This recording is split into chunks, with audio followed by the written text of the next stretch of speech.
So I was looking for fact videos about the Half-Life series, and I discovered that a lot of these videos tend to have the same facts in them.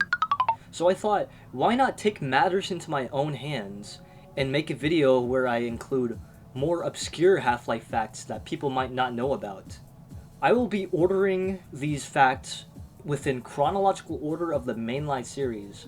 So if you're a fan of Opposing Force, Blue Shift, or Decay, I'm sorry. We start off in the training room for Half-Life 1, which half of you probably skipped, but this is the intended map for you to start off in Half-Life. So the hologram you first see in the training room, notice how she has an HEV suit. Why would they make an entirely new model only for one map of the game? It seems like a lot of effort, right? Especially since it's a character model. Well, as it turns out, in an interview with Gabe Newell in 1999, it was revealed that Half-Life was supposed to have two playable characters at the start of the game. One who is female and one who is male. The female one being named Gina, and the male one being named Gordon. And Gina was supposed to be Gordon's spouse, funnily enough. So her name was probably Gina Freeman, instead of Gina Cross as it was retconned in Half-Life Decay. Or maybe Cross is her maiden name. This is even further cemented in the fact that in the second net test for Half-Life 1's beta, you can see that there's a folder in the game's files called Player, and within that folder, there's a model called Gina.mdl. And if you take a look at the model, it's a similar model to the one in the hologram, with the HEV suit, although the texture is a bit different. But wait, there's more. The voice actor for Gina, Kathy Levin, is also known for voice acting the Black Mesa Transit System. Good morning, and welcome to the Black Mesa Transit System. But she's also misattributed sometimes to voice acting the HEV suit, which I still see in YouTube videos. She is played by an actor named Kathy Levin in all of her appearances, who also provided her voice for the tram announcer in the HEV suit. In an email from the host of the VOC podcast to Mark Laidlaw, the former writer of the Half-Life series, he had debunked the myth that Kathy Levin had voice acted the HEV suit, but he had also revealed that the real voice actor for the HEV suit was actually Kelly Bailey, who was responsible for making the music and some sound code for Half-Life 1. This myth first started because IMDb had at first miscredited Kathy Levin for voicing the HEV suit, but eventually it has corrected itself. Kelly Bailey is also the inspiration behind Gordon's appearance, so this has a weird connection. He voices the HEV suit, but also is the appearance of Gordon. So basically, a lot of Gordon is just Kelly Bailey. I was actually a bit curious on how Kelly Bailey modified his own voice to sound like the HEV suit does in-game. So I did a little experimenting. And just to double check, for the sticklers out there who are a bit skeptical. So here's an original clip of one of the HEV suit's voice lines. Morphine administered. And here's a voice line from an interview with Kelly Bailey. So I've been working on a VR game for the last 7 months since I got my...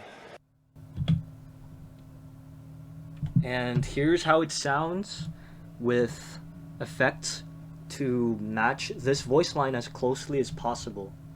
I don't know what effects he used exactly, but this is trying to mimic how it sounds.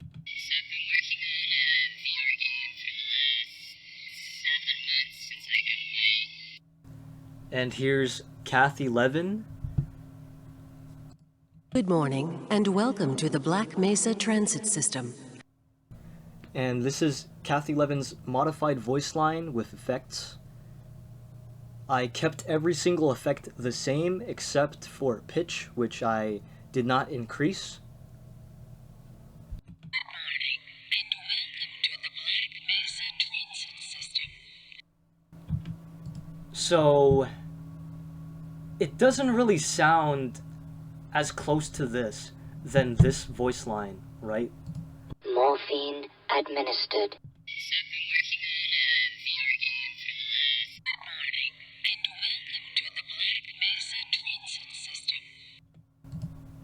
It just doesn't have the same timbre to it, right? I'm aware that this might have some error, so if anyone knows more about audio engineering than me, then please correct me on how Kelly Bailey did the voice lines. On the opposite hallway you're supposed to go with the HEV suit, you can find a muffled conversation between a scientist and G-Man.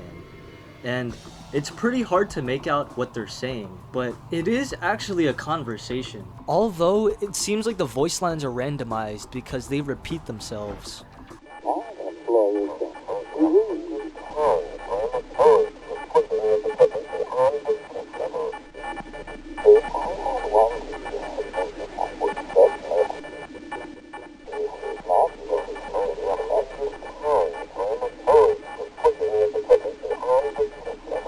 Also in the game's files, there's some scrapped voice lines, and one of them has G-Man say, "You are a scientist, I'm a frog." This is actually what he says, by the way, as confirmed in yet another email to Mark Laidlaw.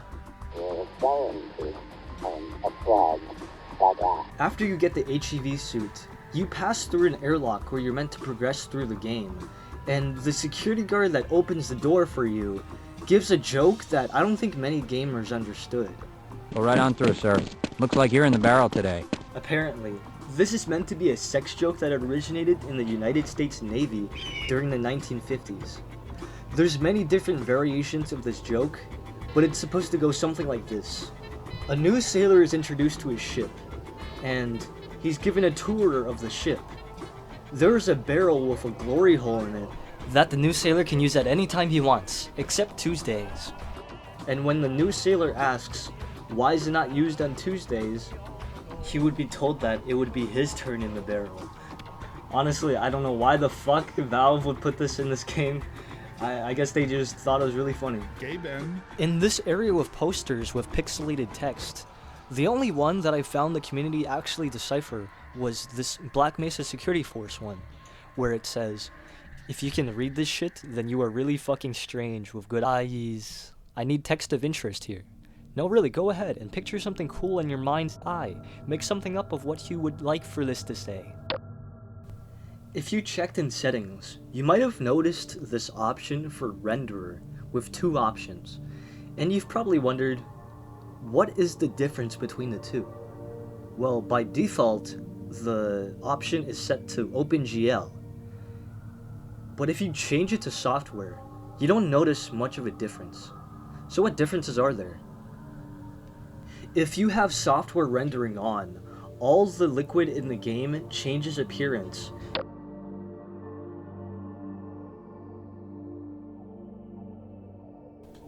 There are also a few minor details compared to OpenGL, but I won't be going over them because that would be pretty boring. You know how Scientist 02 kinda resembles Albert Einstein? Well, that was not the only inspiration for his character according to Chuck Jones, one of the artists for Half-Life 1. He said that he was also inspired by the appearance of George Washington. The snipers in the game are not actually NPCs. If you no-clip to see them up close, you can find that they're actually brush entities. There's a hidden scientist in one of the rooms the Nihilanth can teleport you to. Let's go. Those were all the pieces of trivia that I could find out about or discover for Half-Life 1. But I bet as soon as I upload this video, there's going to be more that I discover, and I'm going to hate myself for uploading this video so early. But before then, this concludes part 1. I'll see if people like this series, and if I decide to make another part to this. If you want to support the channel, like, share, and subscribe. And if you want to support the channel more directly, then my Patreon is in the channel bio. With that being said, see ya.